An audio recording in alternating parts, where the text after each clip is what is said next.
हजुर हजुर यो तपाईँको हाजिरा पनि दिएको होइन तपाईँ जानुहोस् ल जानुहोस् तपाईँ दिनु गाइस बिचरा यहाँ तल एकजना बुढो मान्छेले यो काम गर्नु हुँदैछ नि त हो के बोकेर ल्याउनु भएको बिसाउँदै बिचरा अघिदेखि हेरेको एकदम डरलाग्दो बिसाउँदैछ क्या र म चाहिँ पुरा माया लाग्यो गाइस है बिमारी छ जस्तै लाग्दैछ मलाई चाहिँ बिसाउँदै गर्दैछ होइन काम गर्दै रहेछ क्यारिङहरू के गर्दै रहेछ हो बिसाउँछ छ यस्तो छ यसो हेरिरहँ ल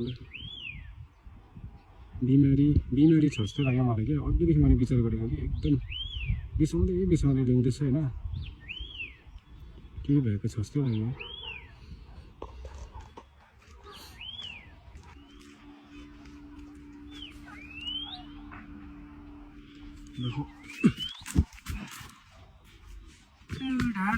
के भयो दाजु तपाईँलाई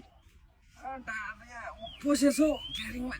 अघिदेखि होइन तपाईँ बिसाउँछ सस्तै छ नि त पसेर सेलेक्टै भयो यो सामान कहाँ लान्छ तपाईँको उता हुन्छ त म लगिदिन्छु नि ल एकछिन तपाईँ यहाँ बस्दै गर्नुहोस् ल म त तपाईँको सामान बोकिदिन्छु हजुर म लगिदिन्छु नि ल अब तपाईँ त बिमार हुनुहुन्छ अन्त कसरी आउनु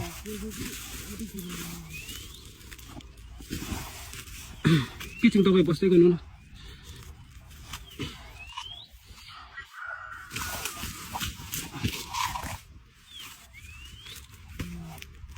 बेस यो सामान चाहिँ म लगिराखिदिन्छु दाजु चाहिँ सिरियस हुनुहुँदो रहेछ एकछिन तपाईँ बस्दै गर्नुहोस् ल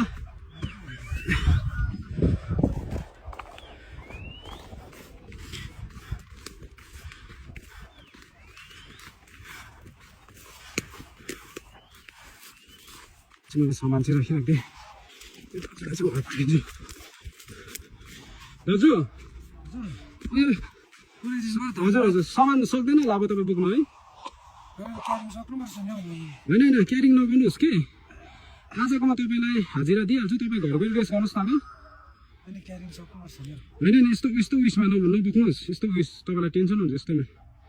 यस्तोमा चाहिँ काम नगरिदिनुहोस् न ल आफ्नो जिउको ख्याल राख्नुहोस् तपाईँ घर गइदिनुहोस् आज ल यो पैसा मेरो बरु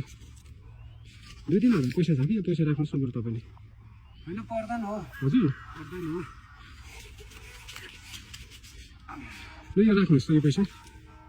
दिनुभएको हजुर यो तपाईँको हाजिरा पनि दिएको होइन तपाईँ जानुहोस् ल जानुहोस् तपाईँ बिमार हुनुहुँदो रहेछ नि जानुहोस् हुन्छ धन्यवाद त्यसो हुन्छ जानुहोस्